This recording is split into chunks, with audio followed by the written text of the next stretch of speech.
to human experience, which is really hard to relate to today, that had nothing to do with money. But by 1994, the United States Congress had lifted the injunction on web commerce. The web was suddenly open for business. People were now coming online in numbers. They still expected a free space, but commerce saw a new opportunity to make massive profits.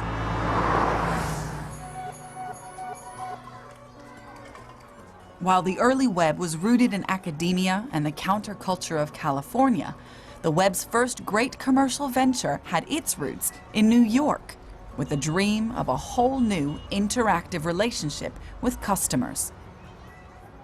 I think the thing that we got right is a true obsessive focus on the customer experience.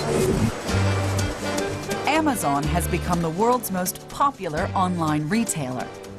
It has a customer base of 124 million people worldwide, buying products that range from its core business, books, to anything from TVs to food to clothes. In 1994, Jeff Bezos was an analyst for a New York hedge fund. He was struck by commercial opportunities suddenly being opened up by the web. Web usage was growing at 2,300% a year, and I had never seen anything grow that quickly. And even though it was clear that the baseline usage of the web was very small, most people hadn't heard of the web in 1994, it was also pretty clear that anything growing that fast, though tiny today, is going to be ubiquitous tomorrow. He had a very, I think, Napoleonic scale to what he wanted to do from the beginning. But meanwhile, the step one was making the bookstore. And that in and of itself was a very unusual undertaking. Bezos realized that the fundamental problem with conventional bookstores is their size. This one, for example, can hold about 5,000 titles, so no matter how well run it is, the choice will always be limited. What you could do online that you could never do in a physical store is build a bookstore with complete selection, universal selection. So that became the founding dream of Amazon. Where Amazon blazed a trail, others would follow. The commercialization of the web was the beginning of a revolution in shopping and a fundamental shift in the web's values. The rate of growth was astounding. If you needed any other reassurance that you were onto something huge, the company was just taking off like nothing else in the history of retail. The global, instant, and free space had become a global, instant, and free market.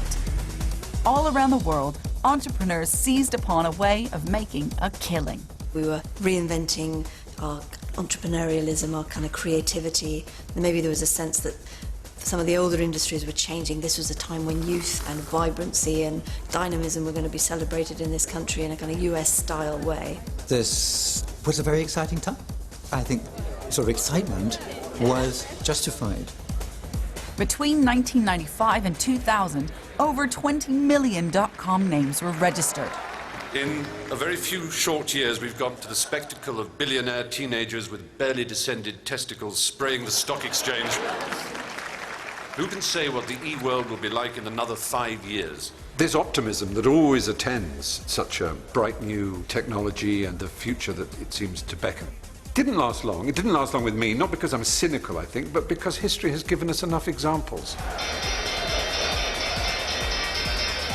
The brave new web became synonymous with printing money. Investor stocks have gone up an estimated $1.25 trillion. Sales online have doubled since last year. The 90s were insane.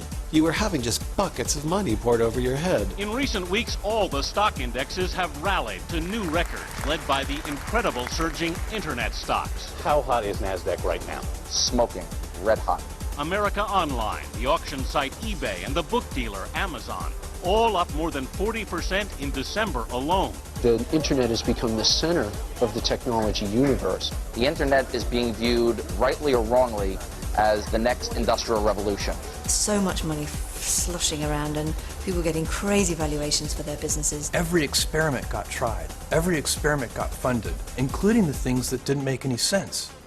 Across the board, people had invested millions in web companies with a great name, a great idea, but they hadn't figured out how to make any money yet.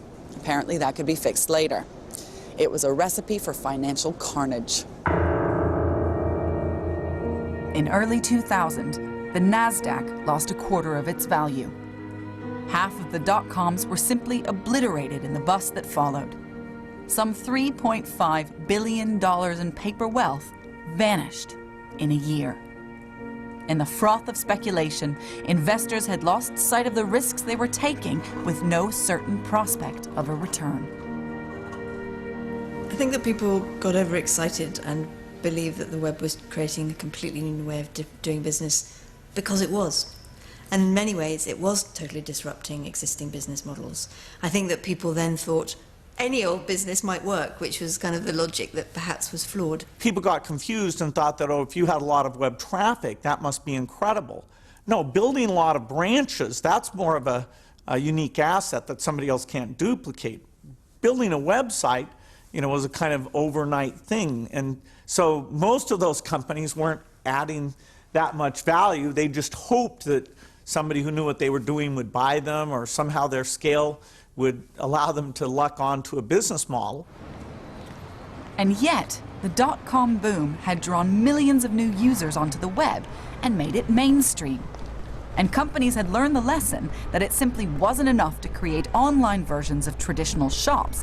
They had to rethink what the web could do that would allow them to make a profit. Today, there is a company that has worked this out better than anyone else. Its origins are true to the ethos of the old free web, and yet it's become one of the biggest money-making machines in history. It's changed what it means for all of us to be online. This company learned to make money from the web, but in doing so, it turned its consumers into commodities. How? By transforming our innocuous and apparently free search for information into an enormous money spinner. This company is Google, and it's turned our curiosity into its gold mine. Today, Google has an extraordinary grip over the web. Google today is better than Google yesterday because we just launched a bunch of things that made it better. And it'll be better tomorrow because we're going to launch a bunch of things tonight. It's constantly getting better. Google makes sense of the web. Every day, over 2 billion searches are made via its search engines in 40 different languages. Normally, you'd ask a smart person for advice on anything, but now you type into Google and you get tons and tons more information back than you ever got before. But it's not just search. Its free video sharing site, YouTube, is taking on television. We crossed the 1 billion view mark per day that we're serving. We can use Google to fly over the planet or even look over our neighbor's fence. It's even challenging the biggest computer company of all, Microsoft, with a browser and operating system to rival Windows. And unlike Microsoft, what makes Google so unique and so special is that they have become one of the richest and most powerful companies in the world by giving away almost everything that they offer to us consumers for free. To understand what appears to be a paradox, we need to peer behind the screens into the world that Google has built.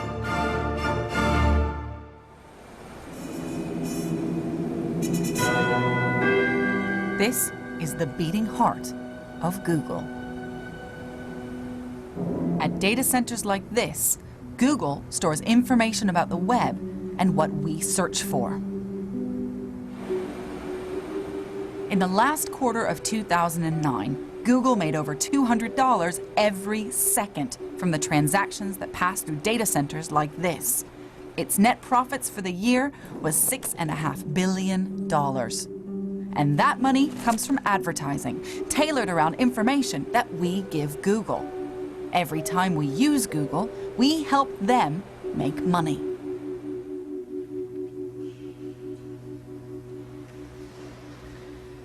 I've come to meet the editor of Wired magazine, Silicon Valley's Bible.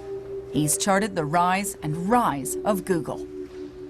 One could definitely argue that Google is an advertising company. It's, lots of people do search. And one could argue that Google search is not significantly better or worse than Microsoft's or AOL's or anybody else's. But its hold over advertising is unmatched. Why do you think the Google business model has worked? The Google business model is genius. All of the